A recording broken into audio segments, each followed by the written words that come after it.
Bismillahirrahmanirrahim. Hari ini kita akan membahas tentang bab Toharoh. Tujuan pembelajaran hari ini yaitu memahami arti Toharoh, memahami dan mengerti tata cara pelaksanaan Toharoh.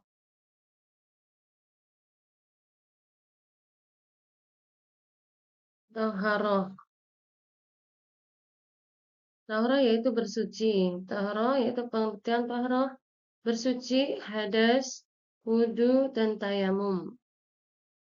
Pengertian dari toharoh secara bahasa, kata toharoh merupakan berarti imaskar dari kata taharura yang berarti suci atau bersih. Sementara menurut istilah toharoh adalah bersuci atau membersihkan dari segala sesuatu yang menjadikan diperbolehkannya mengerjakan ibadah sholat, tawaf, dan membaca Al-Quran. Bersuci, itu macam-macam bersuci. Secara umum, para ahli fikih membagi ta'aroh atau bersuci menjadi dua, yaitu bersuci dari hadas dan najis. Dilihat dari sifatnya, bersuci dibedakan menjadi dua, yaitu bersuci yang bersifat lahiriah dan bersuci yang bersifat batiniah. Bersuci yang bersifat lahiriah yaitu membersihkan badan, pakaian, dan tempat tinggal dari segala kotoran atau najis, sedangkan bersuci yang bersifat batiniah dalam membersihkan hati segala kotoran yang berupa yaitu kemaksiatan seperti syirik, benci terhadap orang lain, bersuci. Alat bersuci yaitu ada air yaitu air suci dan mensucikan. Istilahnya fikih menyebut tahdir, muntahir. Air ini disebut air mutlak karena masih asli dan murni serta mensucikan seperti ada air hujan, air es, air embun, air laut, air sungai, air sumur, dan mata air. Air suci yang tidak mensucikan merupakan air zatnya yang suci tetapi tidak sah digunakan untuk bersuci. Air suci yang telah dicampur dengan benda suci lainnya hingga berubah salah satu sifatnya seperti air teh, air kopi, dan sebagainya. Air mustakmal yaitu air yang sedikit yang telah digunakan untuk bersuci walaupun tidak berubah sifatnya. Air pohon-pohonan atau buah-buahan seperti air kelapa, jenis air yang tidak dapat digunakan untuk bersuci walaupun suci. Air mutanajis, air yang terkena najis. Air musyamasya yang menjadikan panas seperti besi. Debu atau tahara digunakan untuk tayamum.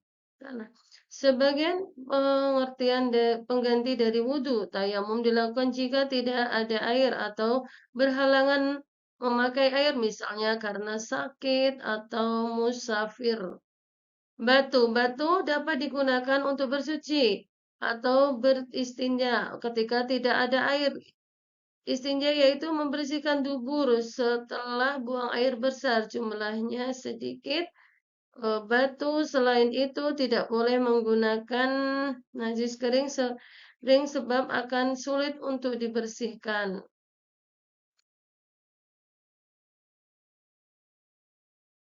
Selanjutnya hadas. Hadas adalah suatu kondisi di mana seseorang dalam keadaan tidak suci menurut ketentuan syariat. Hadas kecil, hadas yang cara menghilangkannya dengan berwudu atau tayamum. Hukum wajib bersuci. Seseorang yang hendak beribadah harus dalam keadaan suci dari hadas kecil karena merupakan syarat sah ibadah mahdah.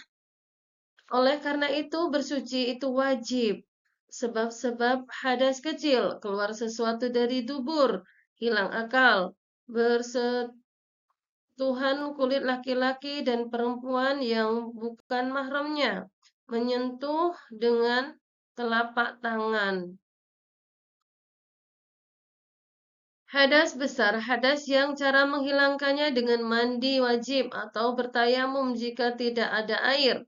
Sebab-sebab hadas besar, berhubungan suami istri, keluarnya mani, baik disebabkan melalui mimpi atau yang lainnya, meninggal dunia, datang bulan atau haid, dan nifas. Rukun wajib mandi yaitu ada niat, mengalirkan dan membasuh air ke seluruh tubuh, menghilangkan najis kalau ada di badan.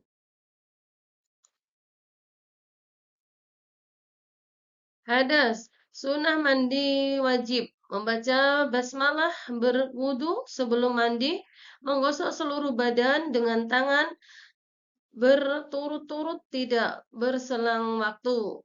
Larangan bagi orang yang berhadas besar, sholat, tawaf, memegang mushaf dan membaca Al-Quran, iktikaf, khusus wanita haid dan nifas dilarang berhubungan suami istri, dan berpuasa, sujud tilawah. Najis. Secara bahasa, kata najis merupakan bentuk kafail dari kata najasa yang berarti kotor. Sementara menurut istilah najis adalah sesuatu yang dianggap kotor oleh syariat. Adapun yang termasuk najis disepakati oleh Imam Mazhab 4, yaitu Imam Syafi'i, Imam Hambali, Hamad bin Hambal, Imam Hanafiyah dan Imam Maliki. Contohnya seperti tinja, mazi, madi, darah binatang, muntah, air kencing, madi, darah binatang, bangkai, binatang binatang yang tubuhnya terbelah mati.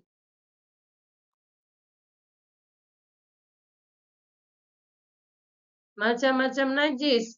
Ada najis mukofafah, merupakan najis yang tergolong ringan seperti air kencing bayi. Cara mensucikan cukup memercikan air pada benda yang terkena najis.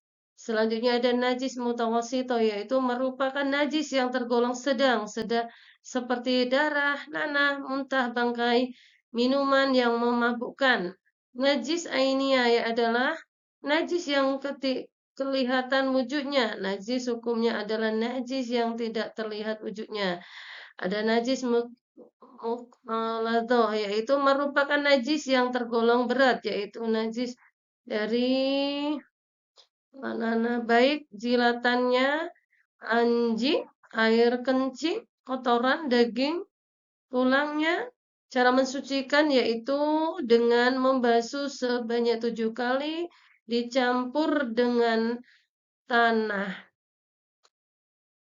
Wudu. Secara bahasa wudu berasal dari kata wudu'a, ya tawadu'u. Wudu artinya bersih atau indah. Sedangkan menurut istilah wudu adalah membersihkan anggota tubuh dengan air yang suci, mensucikan untuk membersihkan hadas kecil berdasarkan syarat dan rukun. Syarat wudu yaitu Islam, mumazid, tamyid, menggunakan air yang suci dan mensucikan, tidak dalam keadaan berhadas besar, tidak ada yang menghalangi sampainya air pada seluruh tubuh yang dibasuh seperti cat, getah, dan lain sebagainya.